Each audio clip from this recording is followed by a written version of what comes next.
بسم اللہ الرحمن الرحیم الحمدللہ رب العالمین وصلی اللہ علی محمد وآلہ الطاہرین ولعنۃ اللہ علی اعدائہم اجمعین الی قیام یوم الدین وقال اللہ تعالی وہو اصدق القائلین بقیت اللہ خیر لکم ان کنتم مؤمنین۔ موضوع گفتگو علائم ظہور امام زمان علیہ السلام اور ہماری اس گفتگو کا عنوان ہے، اور اسے ہم اختصار کے ساتھ کریں گے اور کبھی اگر موقع ملا تو انشاءاللہ بہت تفصیل سے بھی ڈسکس کریں گے، وہ ہے آخر زمانے میں دجال اور دجالی، یا ساتھ ہی ذکر ہوگا کچھ یہودیوں کا اور اسرائیل کا۔ اس جانب توجہ رہے کہ دجال کے بارے میں بہت زیادہ روایات اہل سنت کیا ہیں، اور اکثر جو ہیں وہ ایک داستان کی مانند ہیں، اور وہ اکثر روایتیں آئی ہیں کعب الاحبار کے ذریعے، ابو ہریرہ کے ذریعے اور تمیم داری کے ذریعے سے، اور ایک بہت بڑا گروپ ہے روایات کا کہ اگر کوئی علم الحدیث سے آشنا ہو تو اسے کہا جاتا ہے اسرائیلیات۔ اسرائیلیات سے مراد یہ کہ یہودیوں کے قصے اور کہانی اور داستانیں جو اسلام میں داخل ہو گئی ہیں، اور خصوصاً کتب اہل سنت میں اسرائیلیات بہت زیادہ ہیں کہ جن کا دار و مدار ابو ہریرہ پر، کعب الاحبار پر اور تمیم داری پر ہے۔ وجہ یہ ہے کہ کعب الاحبار ایک یہودی عالم دین تھے کہ جو بظاہر مسلمان ہوئے یا ممکن ہے مسلمان ہو گئے، اور انہوں نے اسلام کا دعویٰ کیا، اور حضرت عمر نے انہیں اپنے دور میں مدینہ میں بلوایا۔ اور یہ خود ایک الگ ڈسکشن ہے کہ ایک جانب تو ان کا قول تھا حسبنا کتاب اللہ، دوسری جانب انہوں نے احادیث پر پابندی لگائی، اور تیسری جانب کعب الاحبار یہودی کو کہ جس نے اسلام ظاہر کیا، اسے مدینہ میں بلایا اور مسجد نبوی میں اس کو اجازت تھی کہ وہ دین بیان کرے۔ اسی کعب الاحبار نے بڑی تعداد میں اسرائیلیات کو عالم اسلام میں داخل کیا۔ دوسرے فرد کا نام ہے تمیم داری۔ تمیم داری ایک عیسائی عالم دین تھے۔ اچھا، کعب الاحبار کے لیے دو اقوال ہیں، یا ان کو بلایا یمن سے یا ان کو بلایا گیا یروشلم سے، بالآخر یہ ایک یہودی عالم دین تھے۔ دوسرے فرد ہیں تمیم داری۔ تمیم داری ایک عیسائی عالم دین تھے، انہوں نے بھی اسلام کا جلوہ دکھایا اور ان کو ایز اے مسلمان مدینہ بلایا گیا، اور یہ بھی مسجد نبوی میں بیٹھ کے دین بیان کرتے تھے، اور یہ بھی حضرت عمر کے دور میں آئے۔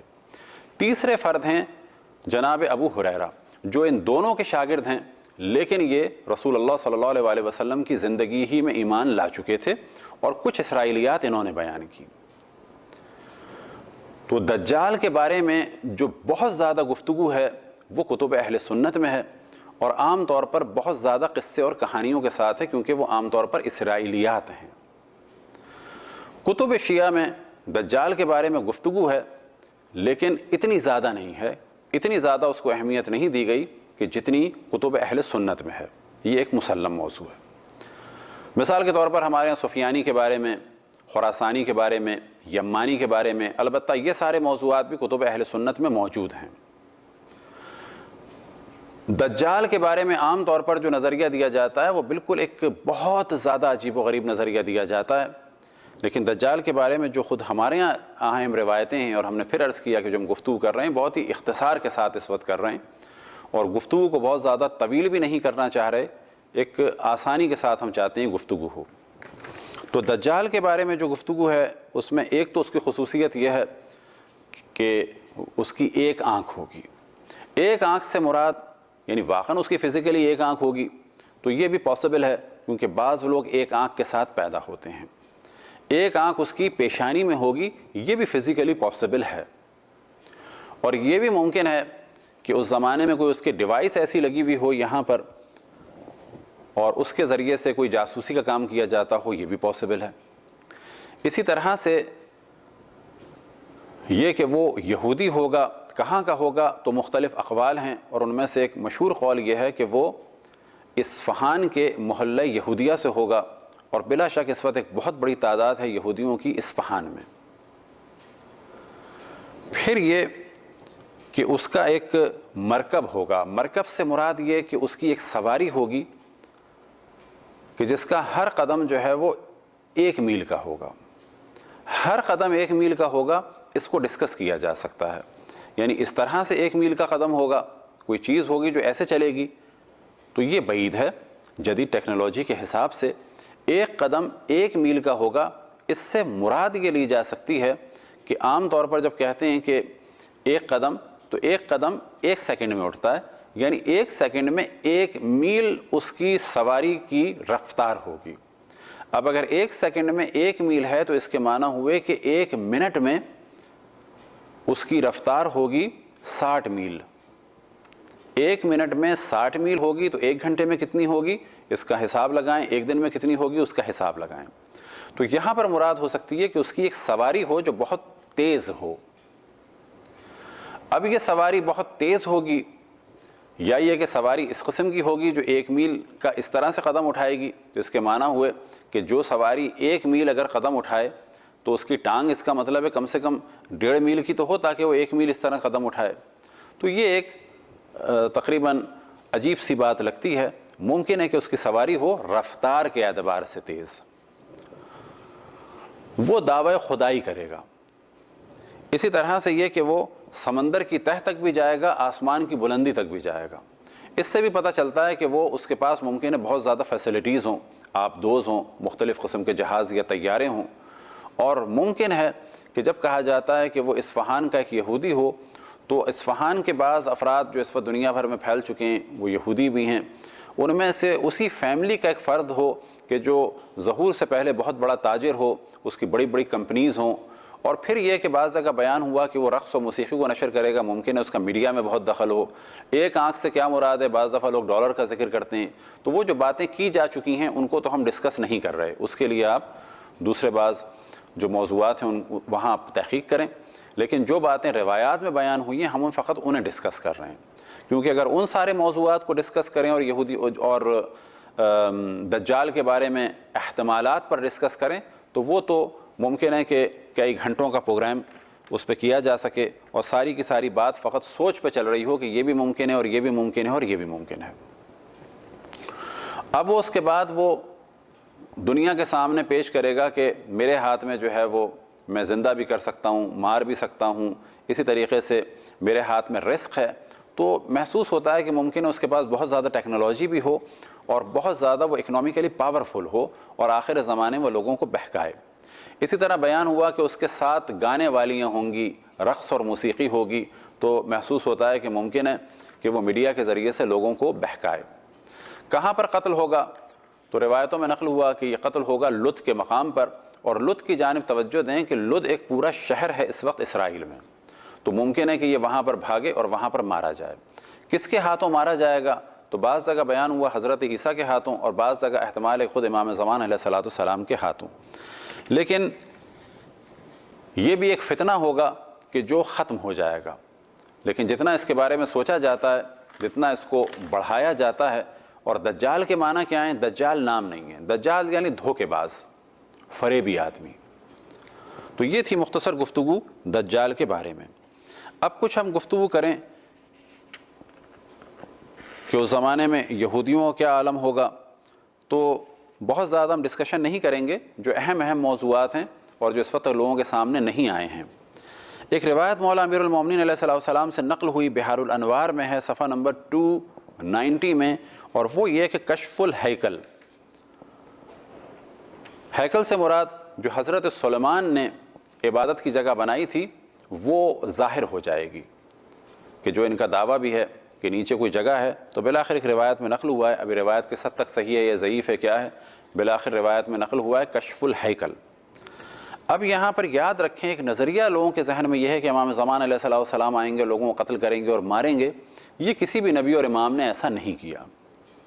ہاں، امام سے جو جنگ کرے گا اس سے جنگ ہوگی، اور امام اور نبی کے لیے جائز نہیں ہے کہ جب تک حجت تمام نہ ہو جائے، جب تک پیغام نہ دے دیں، اس وقت تک کسی کو ماریں۔ تو یہ نظریہ کہ امام آتے ہی لوگوں کو مارنا شروع کریں گے، یہ نظریہ بالکل غلط ہے، 100% غلط ہے۔ امام آنے کے بعد حجت تمام کریں گے۔ حجت تمام کرنے سے کیا مراد؟ نبی اور امام کی جو ذمہ داری ہوتی ہے لوگوں کو بیدار کریں، ان تک پیغام پہنچائیں۔ جو لوگ جنگ کریں گے تو امام کی ان سے جنگ ہوگی، جس طرح سے کہ رسول اللہ صلی اللہ علیہ وسلم کی جنگ تھی۔ لیکن سادے افراد کو، بے قصوروں کو، چاہے وہ کسی بھی دین کے ہوں، انہیں قتل کریں یا یہودیوں کو قتل کریں، ایسا نہیں ہے۔ روایتوں میں نقل ہوا کہ امام حجت تمام کریں گے۔ حجت تمام کس طرح کریں گے؟ ایک روایت میں نقل ہوا کہ امام زمان علیہ السلام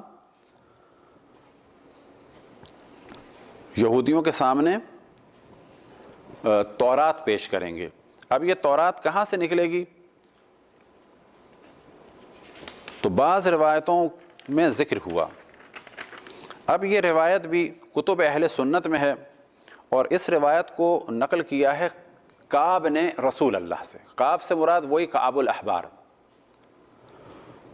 لیکن اس سے ہم یوں نقل کر رہے ہیں کہ اس میں امام زمان علیہ السلام کا ذکر ہے اور رسول اللہ کے ذریعے سے ہے۔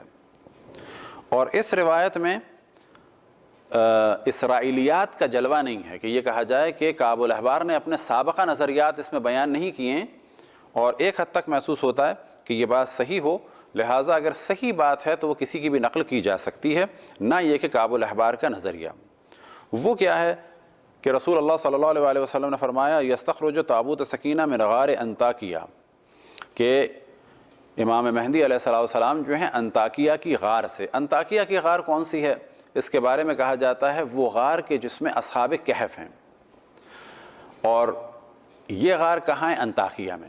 آیا وہی غار کے جس میں اصحاب کہف ہیں، یا انطاکیہ میں ایک اور غار ہے کہ جس میں تورات کے کچھ نسخے رکھے ہیں؟ تو انطاکیہ کی غار سے نکالیں گے کس کو؟ یستخرج تابوت السکینہ، تابوت سکینہ۔ تابوت سکینہ سے مراد کہ ایک تبرکات ہیں بنی اسرائیل کے، اسے کہا جاتا ہے تابوت سکینہ۔ اسے نکالیں گے انطاکیہ کی غار سے، فیہ تورات، اس میں تورات بھی ہوگی، التی انزل اللہ علی موسیٰ والانجیل الذی انزل اللہ علی عیسیٰ، اس میں تورات بھی ہوگی اور انجیل بھی ہوگی۔ وَيَحْكُمُ أَهْلَ التَّوْرَاتِ بِتَوْرَاتِهِمْ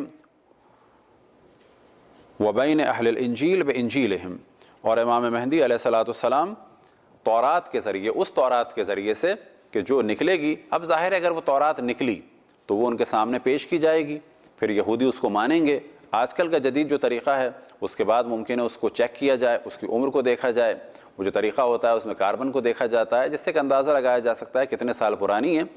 بالآخر ایک بڑی تعداد یہودیوں کی امام زمان علیہ السلام کو مان لے گی۔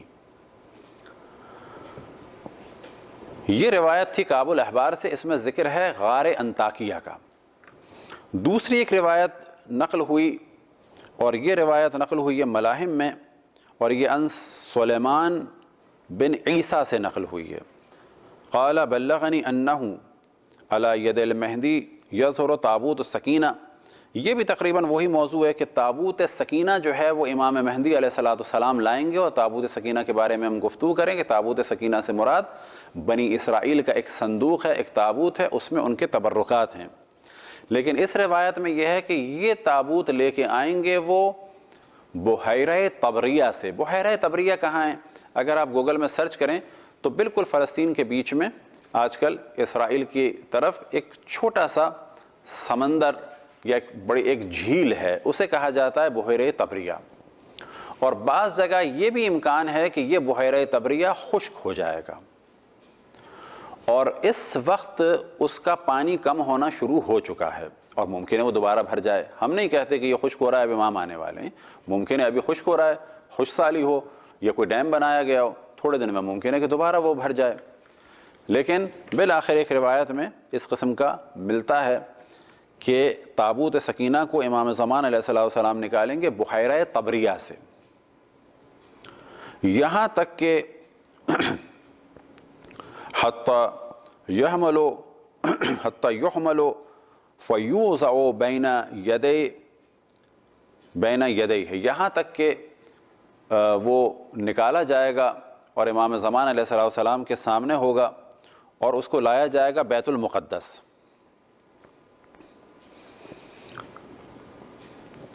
فَإِذَا نَظَرَتْ إِلَيْهِ الْيَهُودُ، جب یہود اسے دیکھیں گے تو ایمان لے آئیں گے۔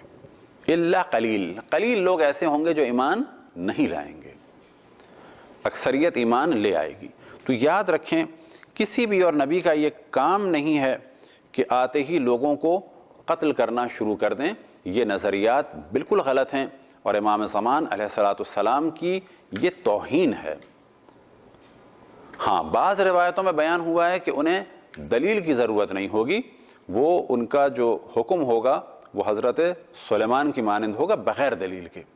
لیکن پھر بھی یاد رکھیں کہ کیا حضرت سلیمان علیہ السلام قتل عام کرتے تھے؟